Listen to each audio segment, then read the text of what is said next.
I think actually I got a lot out of this, and I got a lot out of listening to your podcast because, I mean, just the fact that story does is the most important thing, and emotional storytelling is, I think, what really makes the world go round. And I think that's, you help drive that home. So thank you. Good morning, good evening, good afternoon, wherever you are and wherever you're watching from. Today on the Visual Lounge, we're going to be talking about good visual stories. Now, you might be thinking, Matt, we've talked about visual stories, but I think there's always more to learn. We want to get not just the kind of the intellectual side of things, but we want to pull in stories. And so we've got a storyteller here, a visual storyteller, to help talk to us about how we can do that, things that we should be thinking about to help make us better. So let me go ahead and introduce our guest.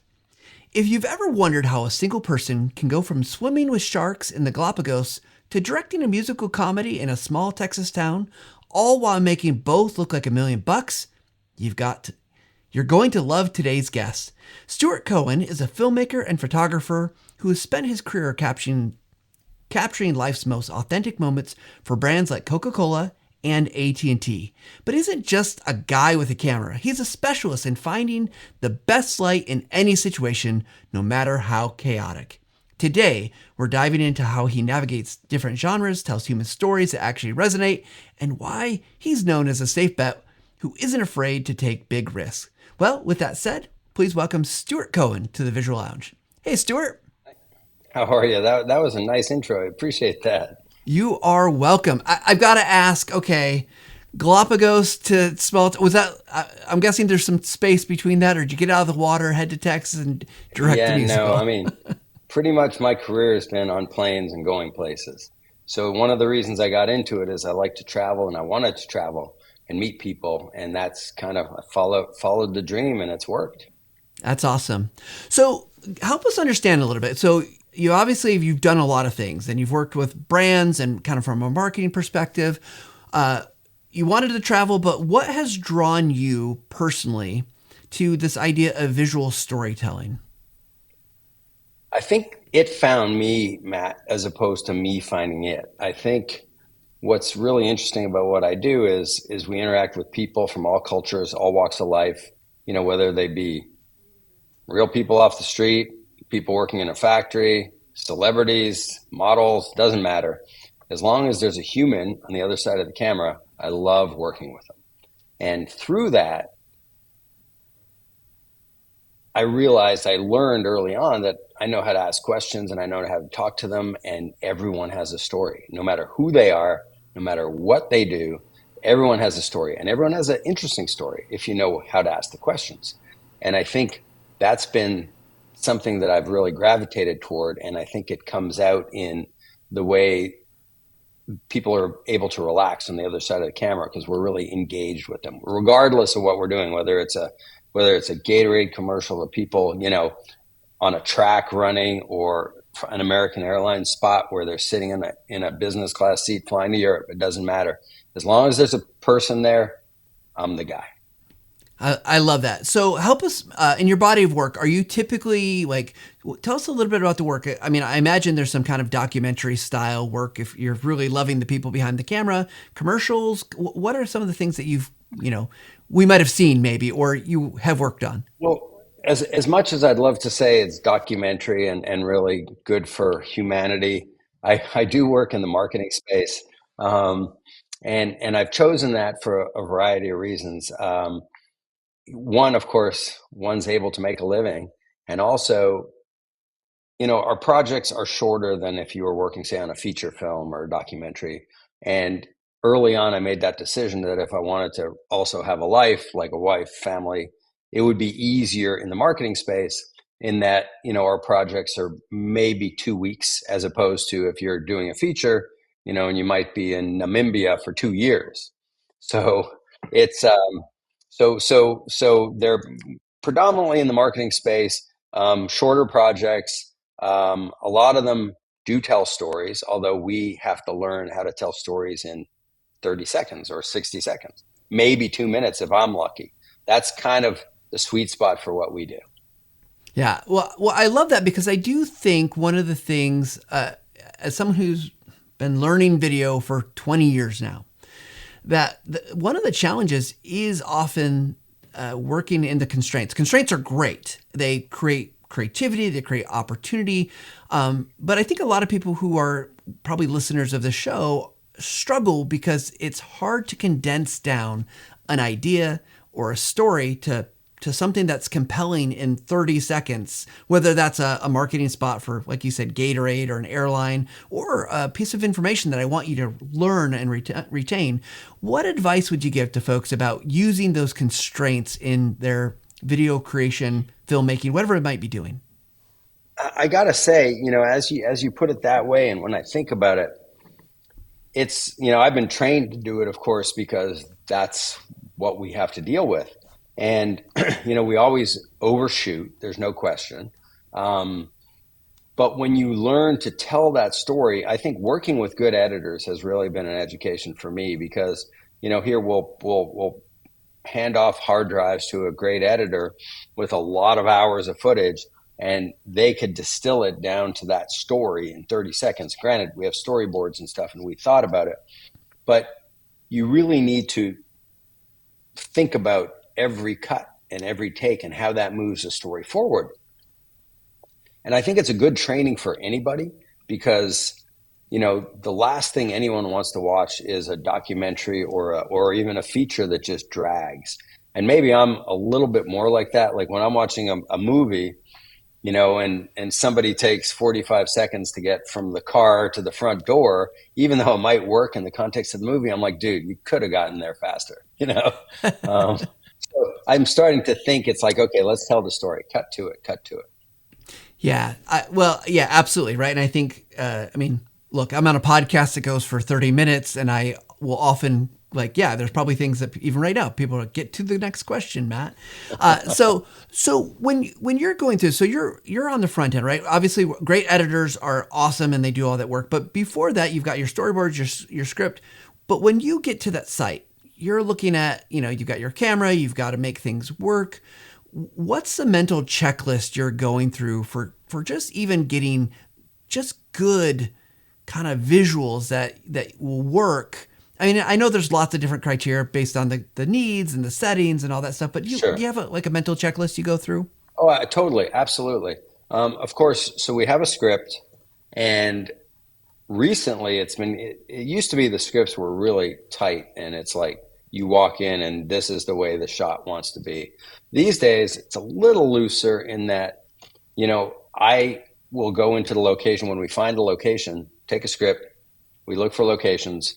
When we find a location, we'll go in there with a still camera and I'll have some people with me usually. And I basically shoot every angle that I think could work and where it will work.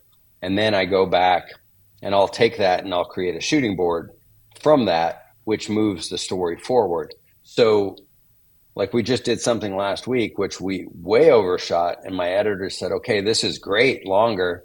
I mean, I'm happy you got it, but like you didn't need all of that. But everything seemed to me like it could work." So I think what's important is mapping it out in advance, like knowing the key points you want to do. Now, I know some people do live stuff where they just have to show up and shoot, and that's really experience and training, which helps there, because I'm a pretty visual filmmaker, and I've always had an eye that looks for the beautiful as opposed to a documentarian that looks for the dark and grungy. Like one of the criticisms of me is like it's been like your stuff's too shiny. Like we really try to graphically make it a pleasing shot, and that's just kind of where my brain is wired. So we'll go into a location. I'll find every angle that I think I want to do. We'll place people in it. I'll try to get them kind of doing what the action's supposed to be. And then I'll lay it out. And of course, then we're, for the most part, usually working with ad agencies. We do a presentation to them and make sure they're aligned. Sometimes there are some changes like, well, what if we do this instead of that? So we shuffle stuff around. Usually when they do that, I make sure that we always shoot it both ways, of course. So we have that ability. And then once we get into the editing suite, our editors will make a couple of rough cuts with, subtle variations that we post and share, and then we could discuss with the clients. Yeah, well, I love that the one that you're doing this very visual thing. I love that walkthrough. I think that's a very practical thing that anyone making video, whether it's a learning video, marketing video, whatever, that's super helpful, right? To visualize. I also love that it's a step in the stakeholder process that they can see, they can visualize. Oh, Right. I see what that location's going to look like with people doing those things. So I think that's just a fantastic. I'm stealing it, by the way. Sorry, You we're should. taking it, we're You using it. should. Yeah. But I mean, the learning ones, I've done stuff like some corporate testimonial type stuff with spokespeople that is pretty simple, but yet you still want to make sure the shot is pleasing, and even if it's a shot or maybe with a B cam, just to cover some variations. I mean, you want to you think about what's pleasing to the eye. So, people's attention spans are so short now. So the one thing you want to do is when something pops on the screen, you want them to be engaged. You want them to immediately feel compelled to watch the whole thing. And I think part of that is making it look good. Because it's an instantaneous thing that if people use, especially in today's world where stuff is being posted socially or on YouTube or anywhere, it's like how fast can you scroll past stuff, or even if it's a pre-roll like on Hulu, I think it's you have to watch for the first 5 seconds, so you got to suck them in like right then. Yeah, that drop off rate is killer if you don't hook them Huge. It's to watch, huge. right? I'm curious if you like as you work with clients. I'm thinking about like what do you want clients to know about kind of the visual aspect of storytelling? I'm thinking like as we talk, whoever's listening in the audience, they've got a stakeholder, they've got a client, if you will, and that they're trying to help them be convinced that there's this aesthetic look that needs to happen, or we need to use this location, or do these things. What would you want? Like, if you could say to the client, all the clients, stakeholders out there, like, hey, here's a few things that you should know that will make your video better aesthetically, and you should let your people run with. What would you say? That's an interesting one. So you're thinking about from the stakeholders' perspective? Yeah, what do you want them to know? Like if you, like you're coming into a shoot, right? And you're saying to them, "We're going to do this thing. Here's I don't know, three things I wish you every of my stakeholders would know about what I bring to this, what visuals Oh, I should got bring you. to the table." Well, one, I think understanding of the project, and that's the number one thing we see is that when not everyone's aligned. Um, for the most part, though, once you get into the blocking and the locations, now granted, sometimes, at least in my world, we need to get the locations approved. We'll have location photos and we show the clients like this is where we're recommending and here's why. And usually, for the most part, they'll go along with us. And then it's up to us back to setting the shot, lighting the shot, so on and so forth. I mean, I think I think people need to let the people they hire do their job, but at the same time, their job should be on the front end is making sure they hire the right people. I mean, and if you hire the right people, you need to let them go, let them do their thing. And I think so that's number one deal. And I think in my world, at least, when you have ad agencies in between clients and us, I mean, sometimes it's been a little rocky, but for the most part, it's a smooth process. And the clients trust because they have trust in the ad agency or the marketing firm that turned around and hired us. So there's a trust all the way around. Like, the marketing firm, whomever hired us, trusts us to bring our A game, and vice versa, their client trusts them. So there's a lot of trust, but at the same time, I think if you see something that doesn't seem right, at least ask the question. And I do feel like pre-production is the time to do that. And I think what we've seen, and I'm sure a lot of people have experienced, is everybody's busy, and a lot of times, sometimes just stuff happens, and people weren't paying attention as a production company was doing the pre-pro. And next thing you know, you show up on set, and they're like, "Ooh, that was not what I was thinking." And I'm like, "Yeah, but the shoot day is the big money day. I mean, that meter starts ticking like for crews and locations, and that's the wrong time to say uncle, you know. So I do feel like speaking to a stakeholder is like be engaged and ask questions on the front end, as many questions as you want, and be comfortable with the team that you're working with.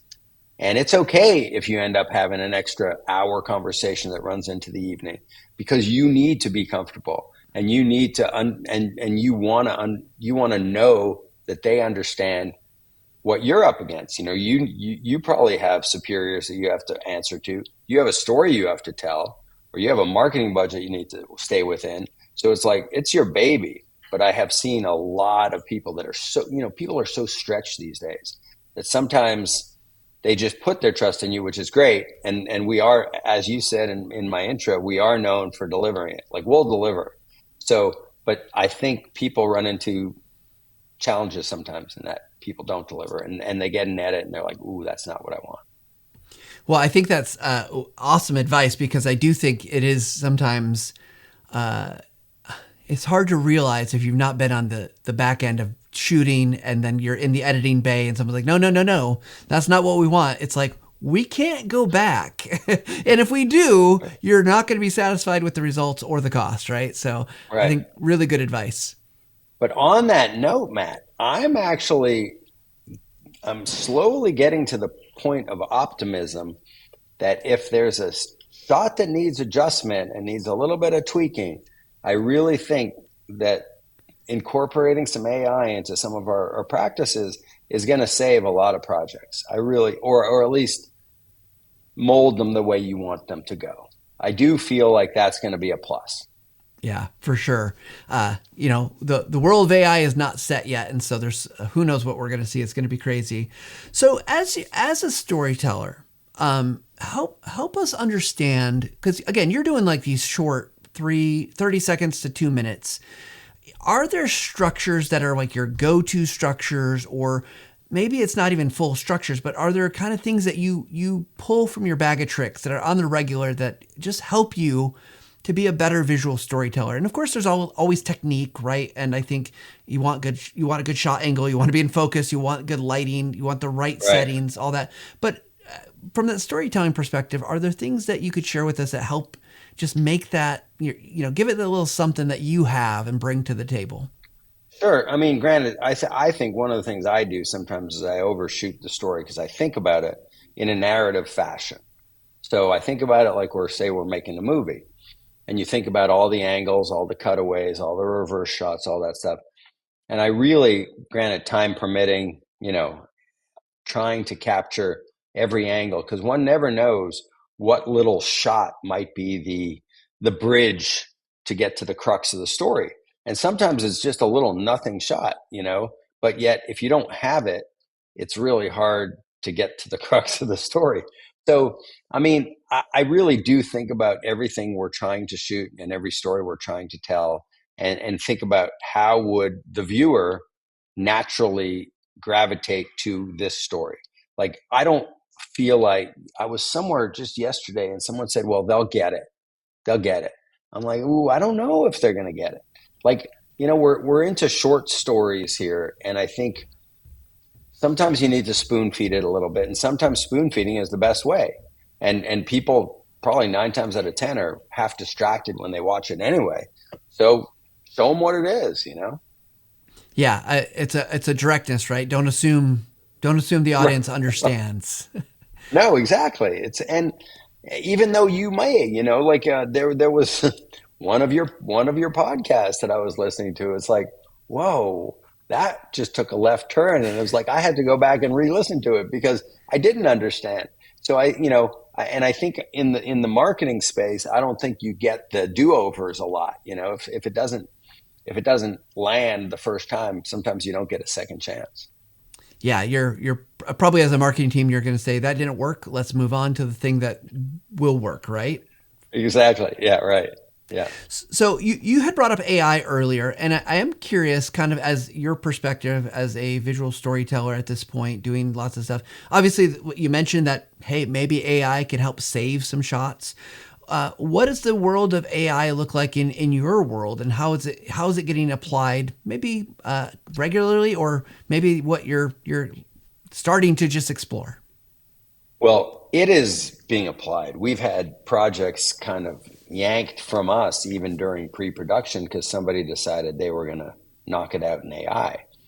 And I looked at the final product. They shared it with me, which we were not involved with. And I'm like, okay, like it got the job done. I mean, it wasn't going to win any awards. I don't think it really tugged on any heartstrings. Um, but you got to just let it go. And the agent, they were honest with me and they said, look, but we saved $80,000 doing it, and I'm like, okay. I mean, you got to say okay. So, I mean, that's early days of it. I do think it's going to get better. I don't know if everything we do will incorporate AI. I think you're still going to need emotion, and I think authentic filmmaking is still great, but I do feel like it may help us shortcut a lot of things. Um, like for instance, I saw, I don't know if you've worked on any of those virtual walls, which is, like like a 270-degree video wall that moves like a camera. And that's what they shot The Mandalorian in. That was the first real big test of it. Well, they have those studios now everywhere. And somebody showed me a project they had shot on it that was a music video, but it looked like it was shot on 5 continents. And they said they shot it in a day. And I looked at that and I'm like, wow. I mean, that wasn't exactly AI, but it's still like using technology. And of course, there's got to be, the computing power and so on and so forth. Because, as the camera moves, it looks real. It's not like you're shooting against just a wall.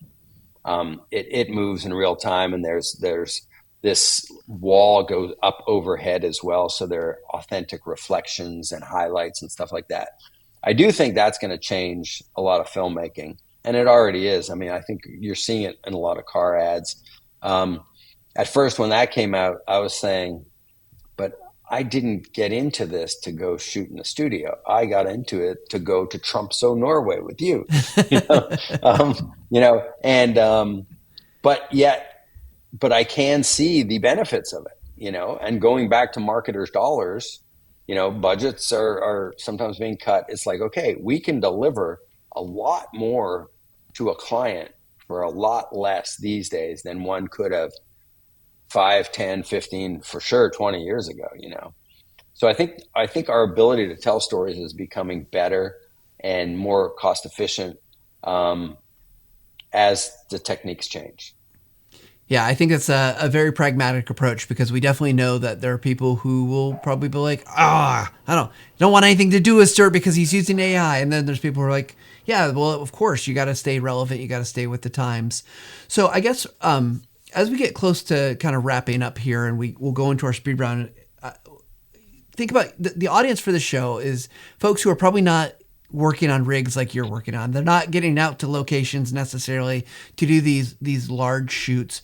A lot of them do want to make really good video content. They want to tell good visual stories, and sometimes that's through a variety of mediums, whether that's, they're using their phones, or they're using a little bit more DSLR mirrorless camera types, or, Sure. they're using their screens as part of the storytelling, whether that's a slide or recording Right. software. What would be some advice that you would want everyone to impart with, and just leave with, in terms of like, hey, something that they could do to be better at this? I think we've gotten a lot of great tips for you, but I'm curious about like kind of that. What's Well, that I actually wisdom? think the cameras, I mean, look, this iPhone, the 17 Pro thing, I mean, it's pretty legit. So the Mm-hmm. tools are definitely getting smaller. I mean, the thing about what we do with bigger cameras is, of course, it enables you to manipulate it more in post production. Um, but I mean, I think any camera, whatever is with you is the best camera. Any camera is a good camera if you tell the story right. And I think emotion is really important. And I think a lot of times emotion is better than visuals. Like if you could tug on someone's heartstrings, it doesn't matter how nasty the shot looks. So somehow think about pleasing backgrounds, think about isolating your subjects, and think about just emotional content. Think about a delivery that feels authentic and real and something that you would want to listen to. I love that because I think emotion does play a place in learning, and I don't think a lot of people who are doing learning development are thinking about the emotion behind it. So I think that's really great advice, Stewart. You've shared so many great things with us. I really appreciate you just digging into these questions, and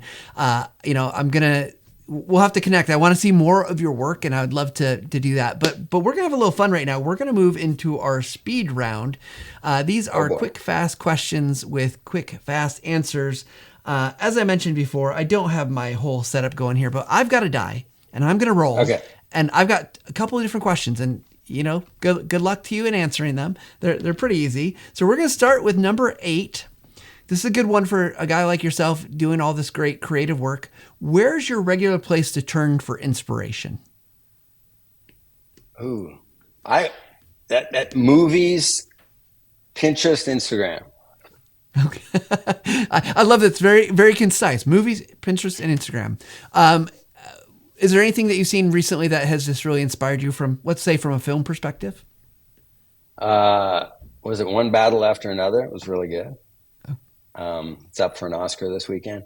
Trying to think what else. Yeah, that was a good one. Perfect. All right, we're going to move on to our next question, which is number 4. What you actually said you saw an episode with this, so this is funny. What's your guilty pleasure song or movie that you secretly love? Well, it's not a secret because you're going to tell us about it, but guilty pleasure song or movie. Song or movie? Well, that's that. Ooh. Movie, any bad action movie is kind of my guilty pleasure. If my wife's not around, it's like, yeah, I might just watch, Die Hard again, something like that. For the visuals or for the emotion of it? Oh, I don't know. I think just for the adrenaline, I love it. Okay, last question here. What's the one thing you're most proud of in your career? That I'm still doing it and I'm still loving it. And I've embraced every change that has come along and just kind of turned it into a positive. Yeah, and that's great. And the fact that you can continue to be able to do this and have made it successfully, that's also congratulations to you. It's amazing. Yeah, hard business to be in for sure. And so good job. It's a fun business. It's a great business. Absolutely. Well, Stewart, for those who might be interested in learning more about your work, connecting with you and your company, where should they turn? Well, absolutely. Well, there are a couple places. Of course, you could go to our website, which is stewartcohen.com, STEWARTCOHEN. I'm on Instagram, SC Pictures. LinkedIn, of course, you could find me on. Yeah, those are the best places. Are you on Pinterest? I am, but we don't play a lot in there. I more, yeah. No, I was curious if you shared your inspiration, but that's probably best. It is. No, it's on there. I think a lot of it, after I finish a project, I'll make it public. So, you might see some random things like women in the grocery stores with crazy hair. Stuff like that. Well, that is awesome. Well, Stewart, we like to end the show the same way every single time. We like to ask our guests, what is their final take? So, Stewart Cohen, what is your final take? I think, actually, I got a lot out of this, and I got a lot out of listening to your podcast because, just the fact that story is the most important thing, and emotional storytelling is, I think, what really makes the world go round. And I think that's, you help drive that home. So thank you. Yeah. Well, Stewart, thank you for joining me here on the Visual Lounge. Thanks so much. You bet. All right, everybody. I love this conversation because, I think sometimes learning, development, marketing, we get focused on what are we going to show? What are we going to, the words that we're going to say? And that emotional piece, that's what resonated with me today as well. I think it's just so important that we think about that. And we've talked about this in various places, like when you have a hook for your story, when you have these pieces, you want to draw your viewer in because if they're not paying attention, it doesn't matter what you show or what you say or what you do. So we got to learn to do that very well. So, this is a great opportunity as you're telling your stories out there, you're creating your training content. Think about not only what emotions you're going to pull on, but think about the things that you're going to show and how you can tell really good stories inside of those learning opportunities and those marketing opportunities, those technical communicator opportunities. We cut across all of these industries here. So with that said, find some time to practice. That's what leveling up, I say it at the end of every show, level up. It's about practice. It's about doing the thing, giving yourself the space and time to make the opportunity to learn. And if you don't do that, it's really hard to do. So go out there and make something today, and don't forget to level up. Thanks, everybody.